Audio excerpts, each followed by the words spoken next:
I'll be your lecturer today. Our special this time is scientific thinking. I don't just talk about science by itself because of the way science has been imaged in our society. Instead, I will be talking about scientific thinking.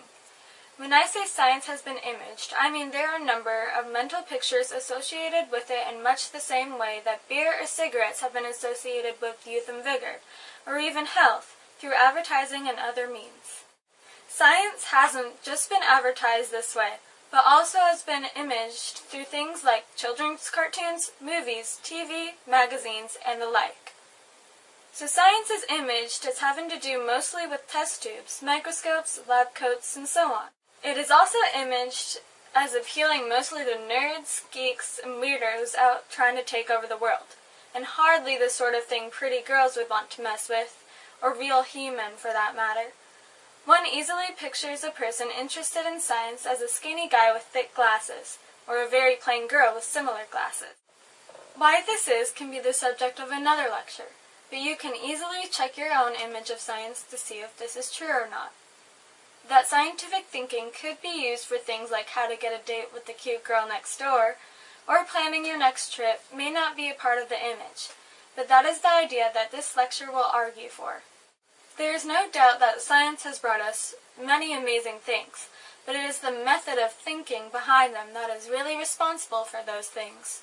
True enough, we had to have a microscope in order to discover germs, but it was the method of thinking which enabled us to make a microscope in the first place, so the method should get the real credit.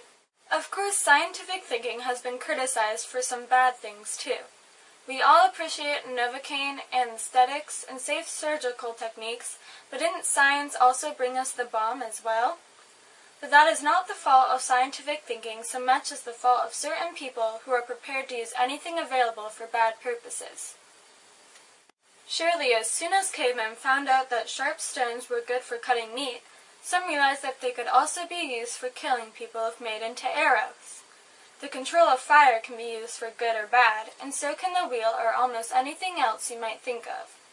Solving the problems of what to do about those who do bad things will probably only happen when it is thought through using scientific thinking.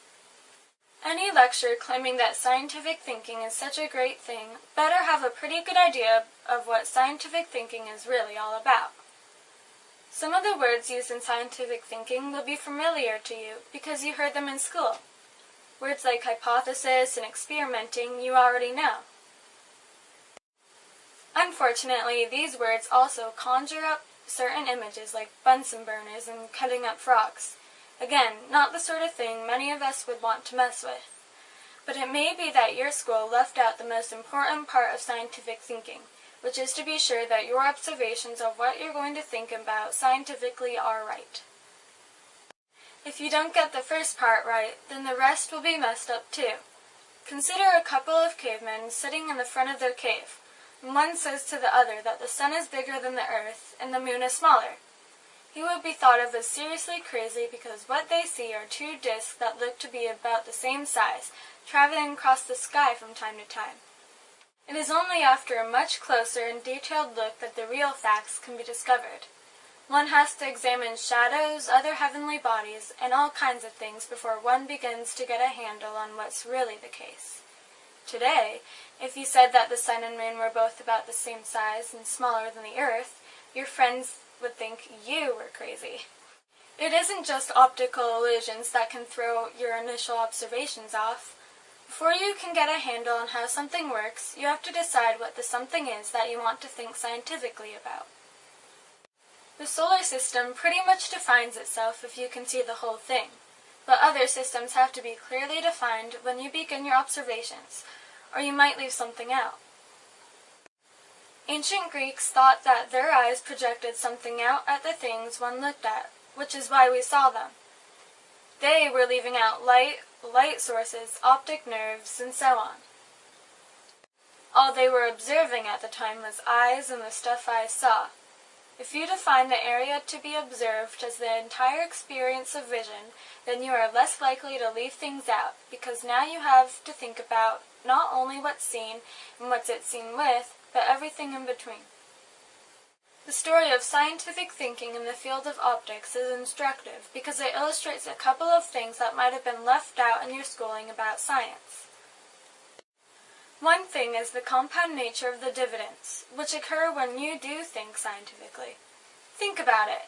Some guy or girl probably noticed that they could see better through certain kinds of glass. And eureka! Eyeglasses were invented. Big problem solved for many people. Fast forward to today, and we have cameras, movies, TV, microscopes, telescopes, and can even send quality photos over the internet. Another thing we can see in the study of optics is how systems operate according to certain rules, which, if we come to understand them, can permit us to do things using those rules which solve many problems. We have found out that one rule is that you need a source of light in order to experience vision. Another is that light can be reflected, and when it is, it always reflects at angles, which can be predicted if you know what angle it's hitting the reflective surface at. Another rule is that light gets dimmer as the square of the distance when you move away from it, or it moves away from you. Another is that it can be broken apart into different colors with a prism. I want to emphasize that understanding the rules which govern the operation of systems enables us to do many things with such systems, and that the understanding builds in a compound interest sort of way. Think about aeronautics, from the Wright brothers to the space shuttle in less than 100 years. And we're not just talking speed and distance, but size and carrying capacity as well. So suppose you get a system well-defined and correctly observed. Are we there yet? No. Next we need to make an analysis of what's been observed. This could be the subject of yet another lecture, but for now let's just say that here one wants to be logical.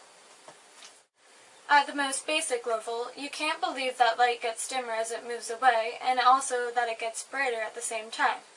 Well, maybe you can if you're crazy, but most of us would have trouble thinking two opposite things at the same time. Basically, being logical and making an analysis means figuring out what makes a system work in the real world.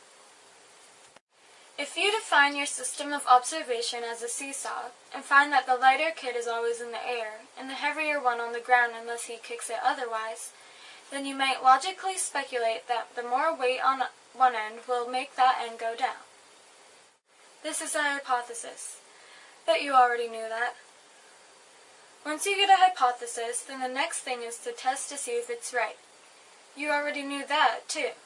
So you try different weight combinations, and if you found that the heavier end was always on the ground, and the lighter one in the air, then you'd feel pretty sure that your speculation was right. With this kind of rule in hand, you could probably improve seesawing in various ways. And that is basically how scientific thinking works. Observe with enormous care a well-defined system, then cast about for various rules which explain what you see logically and without contradiction, and then use those rules to predict outcomes. If the predictions come true, then you can feel pretty good about your speculations. More important, you can use them to get the system to work for you. Once you get this far, you can usually solve almost any problem, even how to get that date with the cute girl next door. Another interesting thing about the development of scientific thinking is that it began with the things most removed from us personally, namely the stars, sun, and moon. In other words, astronomy. As time went on, it eventually homed in on us, but that took a long time because people weren't all that anxious to look at themselves scientifically. It is only recently that we have started thinking about ourselves in the way we were already doing in astronomy, earth science, constructing buildings, and so on. Today, a lot of interesting scientific thinking is being done about the physical brain itself. But it hasn't been all that long ago that it wasn't even legal to cut into dead bodies to see what was in them.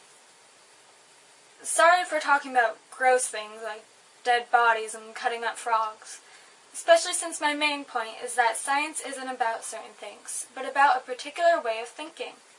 It is worth paying a lot of attention to the fact that finding out how stuff works brings enormous compound interest like dividends, and that it doesn't have to be just about certain things.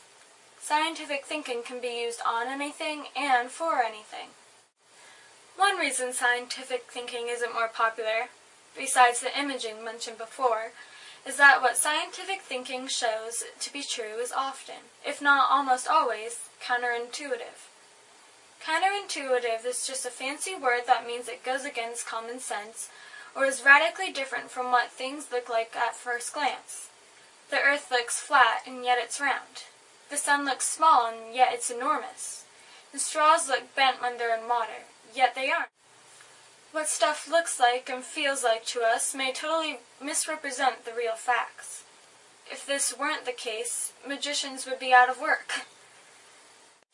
We can figure out, using scientific thinking correctly, that continents move and that mountain ranges slowly rise up or erode away, but we certainly won't see those things happening during our lifetimes. So the length of time we have as individuals to observe is one thing that can screw up our initial observations. But with patience, we often eventually wind up with descriptions which, while quite true, totally go against our immediate experience and common sense. We are also the wrong size to see microbes, which is probably a reason it took a while for the idea that they were the cause of many diseases to be accepted. Much of the time, if not most of the time, underlying dynamics of systems, or what we have called the rules that govern a system's workings, are the product of trial and error.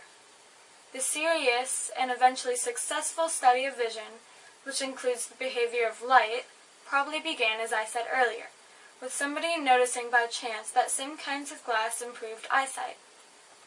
This led to all kinds of compounded dividends, or payoffs. The same is true in aeronautics. Once the rules governing the workings of shaped and powered objects moving through air and space were understood, we got some rather quick and substantial payoffs in a compounded interest way. It is interesting to note that there is a role for trial and error in this process. Trying different things can result from knowing some of the rules, and can also aid in discovering additional rules which might have been harder to see at first. In other words, the process is a reciprocal one, which is a fancy way of saying that the evolution of understanding systems is a two-way street. Figuring out one rule often leads to the discovery of another.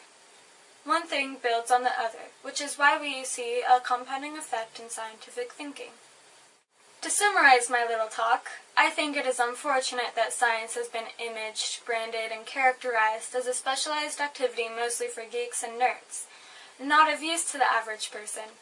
Whenever we talk about the things science has accomplished, and that is a lot, we seem to fall back on talking about microscopes, spaceships, and so on.